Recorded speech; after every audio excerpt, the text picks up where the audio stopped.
Y'all are not gonna believe what finally came. Into the Dark.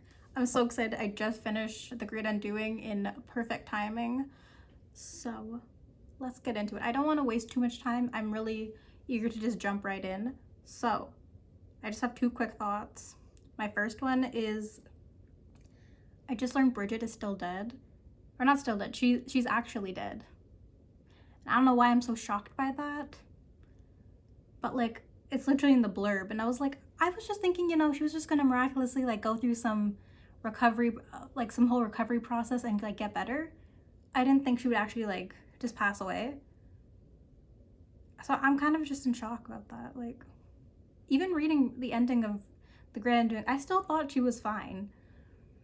Anyways, my second thought, why is Magnolia's legs like so not in focus, but like BJ's Vans are like in perfect clarity? Like, I don't know what happened there, but you know what? It's cute, whatever.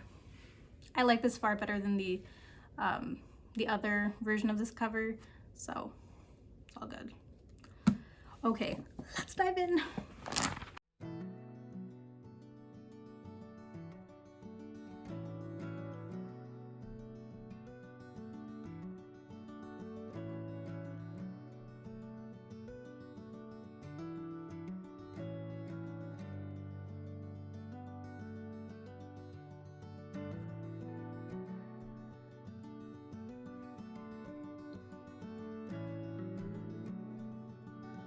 Okay, y'all, I don't think I've updated since I got this book, but I have some thoughts. So I'm getting through this book much slower than I anticipated that I would be.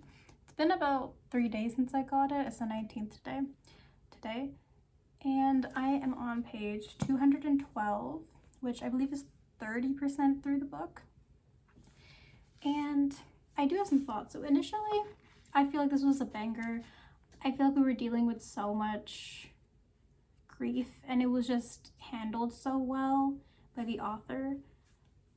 And just, it was just like me alternating between crying and tearing up the entire first bit of the book. So it was really hitting. And then just watching Magnolia and BJ like move through the trauma of losing Bridget, that was a lot.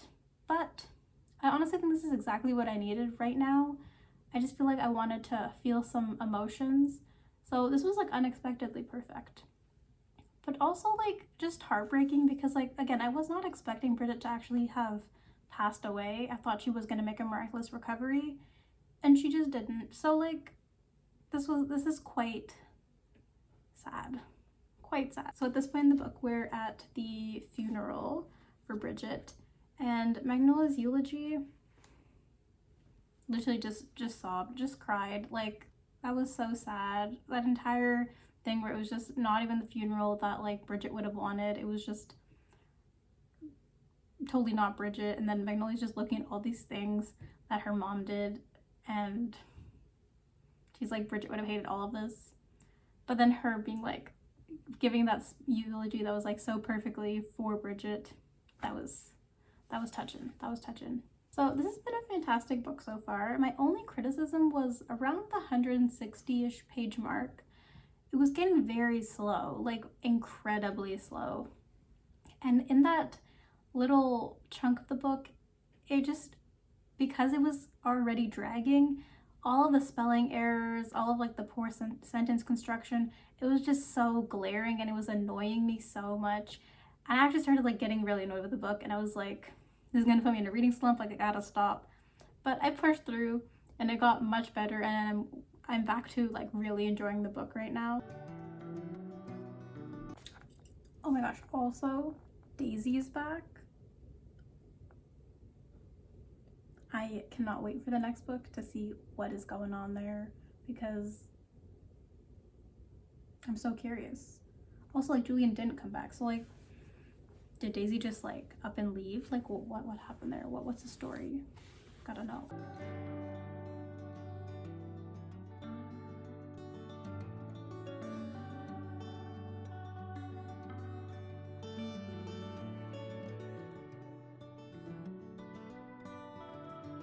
Okay, I've been a little trash on updating about this book, but it's just because I've just not been able to put it down. I I'm just flying through it at this point. Like, it's just so good. But my main thoughts right now are, one, that I love the Tara and Tiller like setup. Like, okay, Magnolia, I see you as a little matchmaker. Like, kind of loved her for that one. Like, that was kind of cute, and I think that Tara and Tiller would be very cute together. And then also Daisy being back. I love that. I love that Daisy's back. Like, love that for the Christian Daisy content, and then just also for Christian's general happiness. Like, I just needed them to be together again. That was like really sad at the end, but I'm glad we like only had to like really suffer through half a book, and then they're back. So like, speaking of so now Julian is back. I was so surprised. I was genuinely shocked Julian is back, because I was like, okay, this man's just gonna be like gone forever. He's just gonna be like wherever he was, like just indefinitely. But like, I guess that doesn't really make sense, because like, of course he has to be in the next book. Like, you know, like that would be a very big disappointment to the MPU Gorleys if he's just not in the next book. But yeah, I'm really excited. And then of course we get to chapter, what was it? Chapter 43.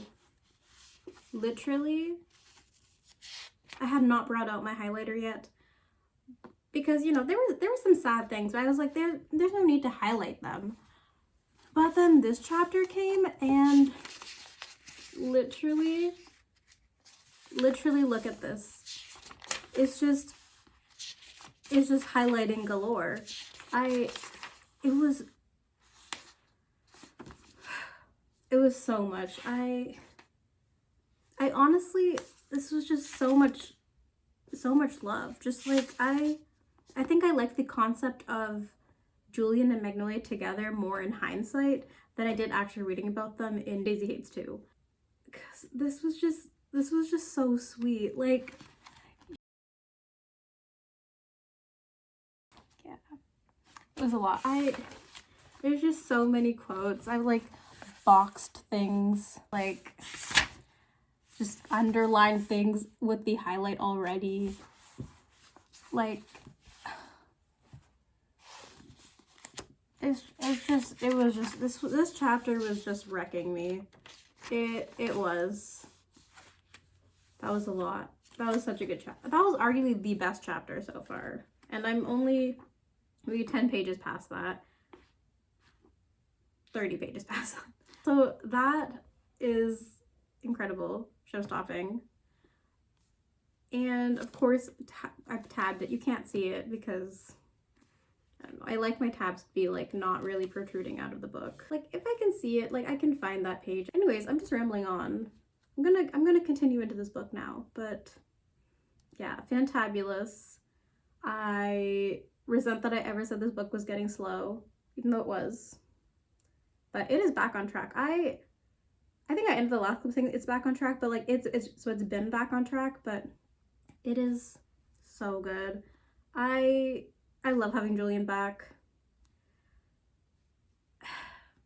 Okay, my one thing right now though is, why are they not dealing with Magnolia's like eating disorder right now? Like, what is going on? Like, VJ's like, oh, I'll never let this happen again. Like, after what happened at school, like I'm not gonna sit by and watch her hurt herself.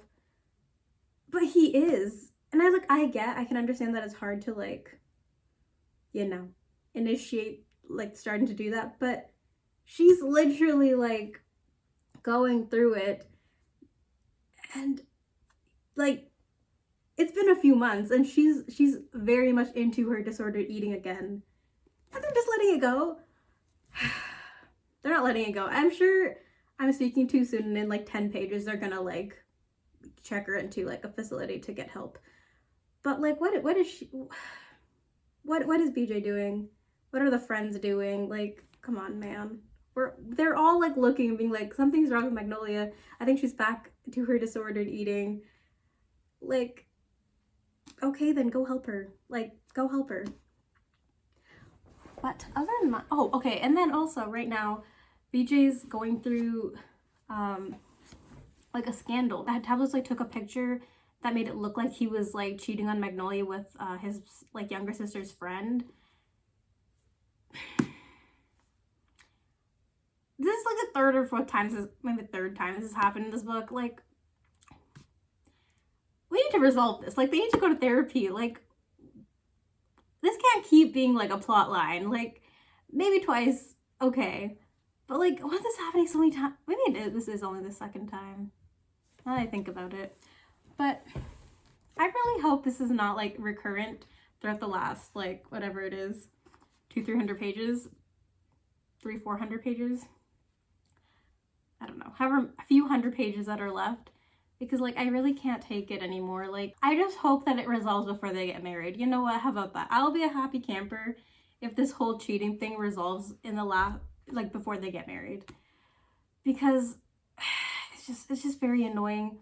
Like, and I get it, but like, Magnolia, girly, if you're choosing to like be with BJ, like, you're just gonna have to like trust at some point, because you can't keep like being like, oh my gosh, he's cheating on me again every single time. Like, you either need to build trust or you need to just move on, question mark, but that's never gonna happen. So just build some trust. Anyways, that's my little ramble right now. Back into the book.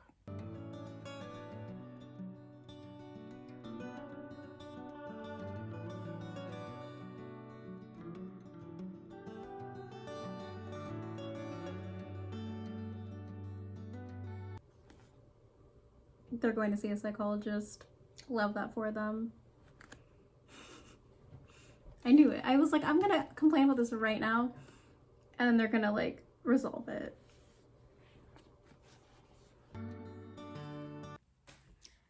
Okay guys, so I just finished this book last night, and I had to take some time to collect my thoughts because, wow, that was quite the ride. But it's done now. I've finished it, and definitely got some thoughts. So, okay, firstly, this book dealt so much with grief, and I was kind of surprised at how well it was woven into the story. I didn't expect that when I was picking it up, but that was just like a through line, like through the entire book. It was about the grief of losing Bridget and how that impacted so many people's lives, because initially Bridget was just like a side character, right?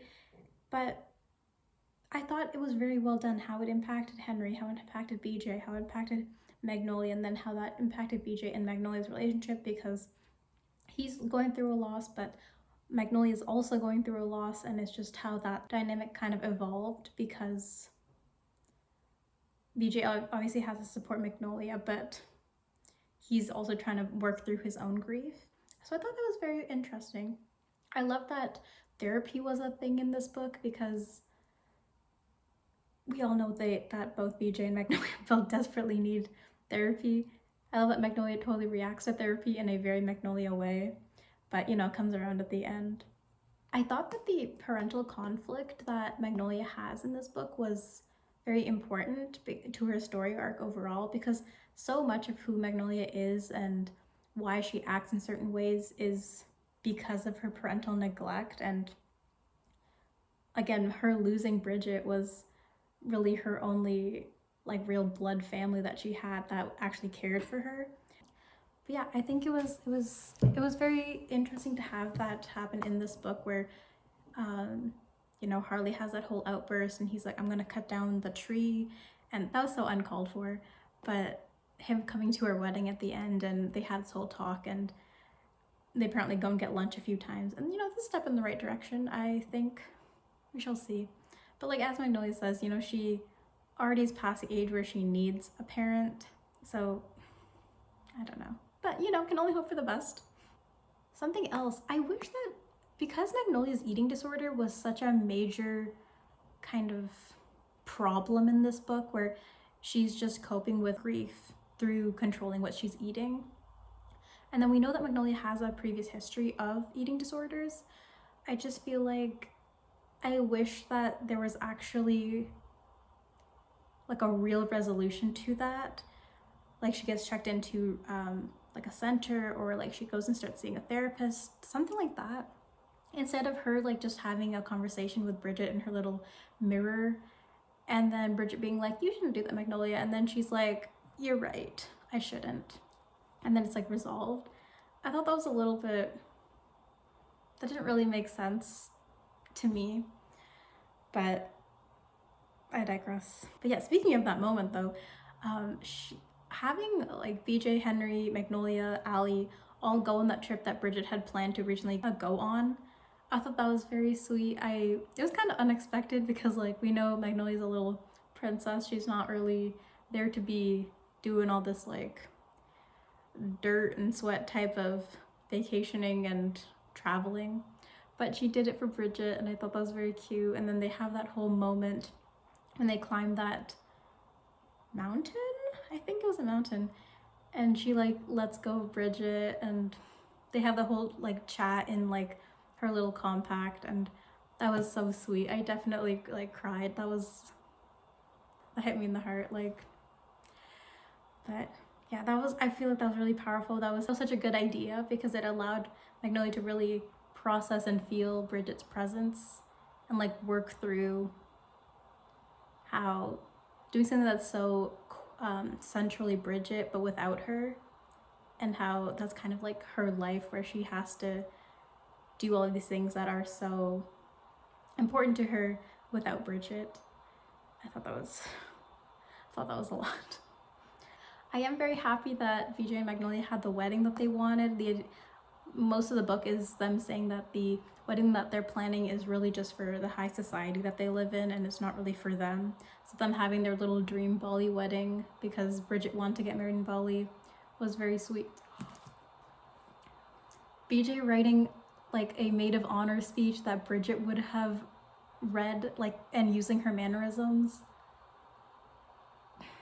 That was so sweet. BJ really thinks ahead. I did not give him credit up to this point, but he really is thoughtful, and love that for Magnolia.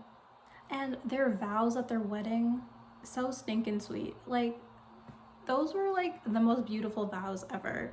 Like, I have never read, well, actually I haven't read a lot of books with weddings, but those were such beautiful vows.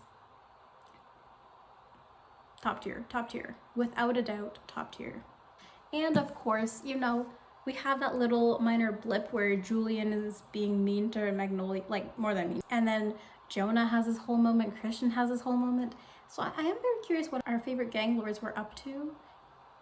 And BJ having his whole like last chapter where he's like, oh, Christian and Daisy, I shouldn't get into that.